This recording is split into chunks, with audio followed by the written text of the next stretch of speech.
Alright, I'm here and I'm under the car, and from what the guy's telling me, it was flooded by Hurricane Francine and the water got in the car, but he hasn't ran it and I don't see any water in the motor, so but he's thinking there's water in the transmission pan, so we're gonna know when we drop it. But I think if we do the fluid flushes and the filters, everything should be okay. There is water draining out the exhaust right now, but by the time I'm done, all of that will most probably be emptied out anyway.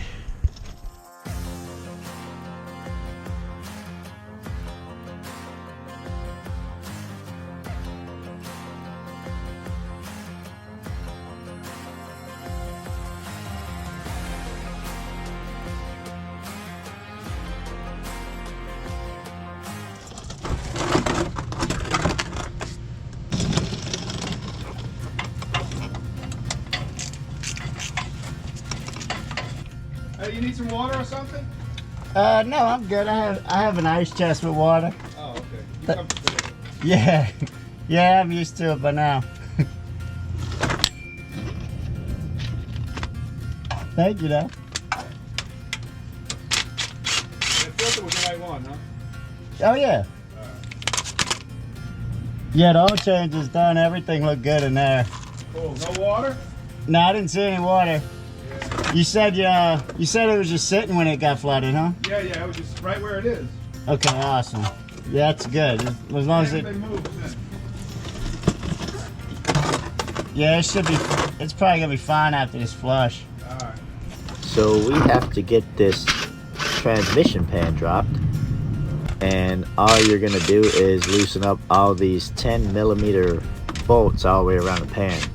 The rear ones are the trickiest to get to, so I took those out first, and then as you can see what I'm doing here, I'm loosening all the bolts and take them completely out from the back to the front, and then I'll let it hang off the front bolts and until all the fluid drains out, and then we'll slowly try to sneak this pan out without hopefully making a mess everywhere.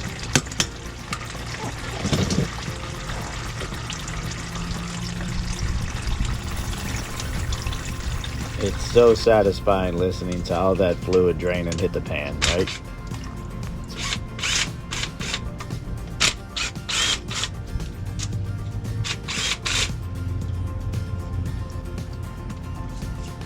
Hang on, we're almost there.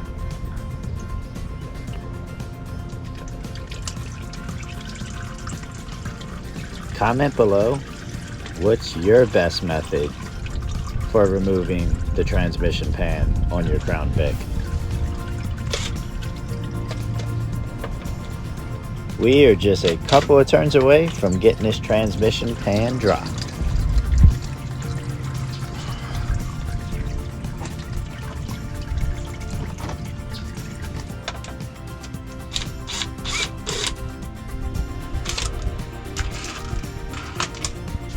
Okay, moment of truth. Can we get this pan dropped without spilling it all over ourselves? Careful. Careful.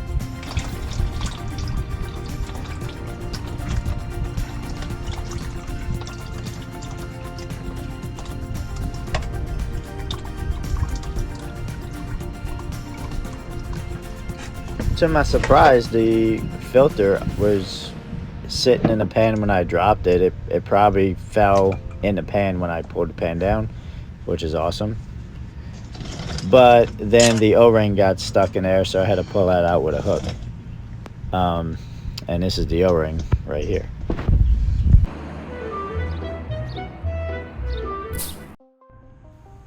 Now we need to give this pan a bath. So we're going to use some brake cleaner that I picked up from O'Reilly and spray the pan down. Then I'm going to clean this magnet, wipe that down and clean that with brake cleaner. This is the OEM factory gasket. I'm reusing this because it's nothing wrong with it, and it's way better shape than a flimsy aftermarket one we got. Alright, so I got the pan all cleaned up, all the loose metal shavings are out, the gasket's clean. It's ready to go back on the car.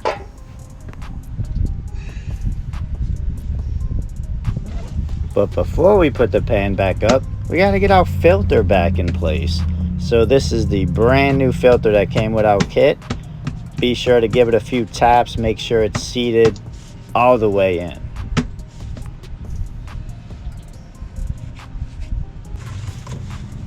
Here I'm just wiping our surface clean to prepare it for our new gasket.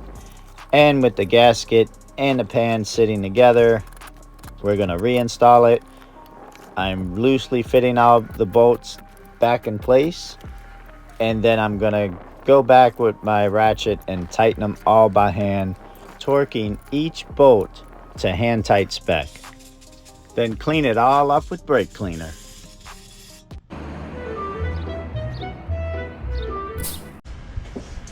So I'm going to take this dipstick out of the way to make room for our funnel.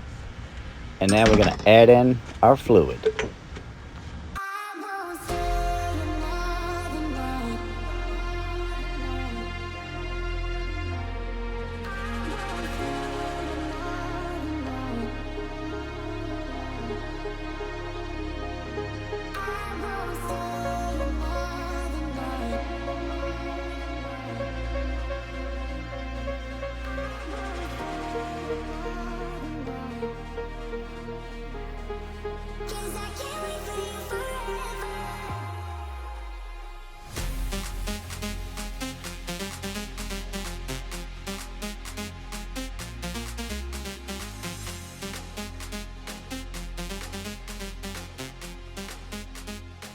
Alright, so this is the situation I'm dealing with right now.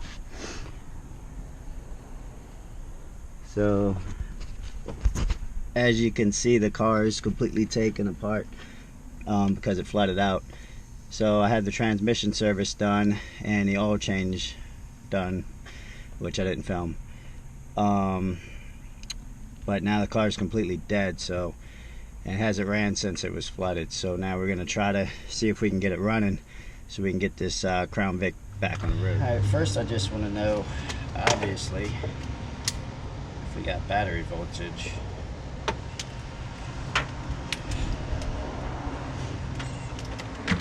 So, I'm gonna hook my test leads up.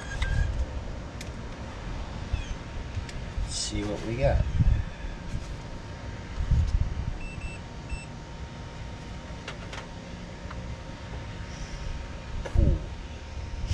Okay, so we only got like 1.4 volts to the battery. I don't even know if my jump box is going to be able to jump this battery, just because it's really drained. But we'll see what happens.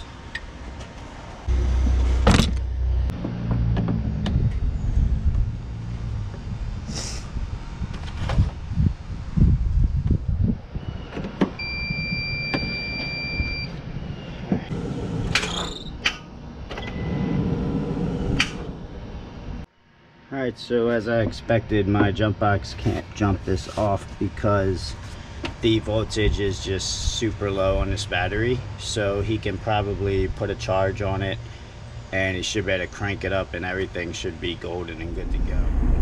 So basically, when we got there, we found out that the Crown Vic was flooded. Water got into the car from the previous hurricane, which was Hurricane Francine, and I think he was worried that maybe water got in the transmission. I don't think I've seen any signs of water in there, but it definitely did need to be serviced. So what we did was we serviced the transmission, which is on camera, and then off camera I did a oil and filter service to it. But when we were finished, the battery was stone dead. I put my voltmeter on it and it had like barely 2 volts. So it was way too low for me to jump start it or anything. So basically I called the client and he's going to get a new battery for it, put it in, and then run the transmission through the gears and top the fluid off. But so yeah, that job's complete. The customer's satisfied, so we're good. So now I'm heading back. I'm probably gonna grab lunch, and then I have 2 more brake jobs to do today. Thank you for watching. Hopefully this video brought you value if you're trying to service the transmission on your Crown Vic. And guys, hit that like and subscribe button for me, and I appreciate all y'all's support. I really do. And thank you guys for watching, and I'll see you next time.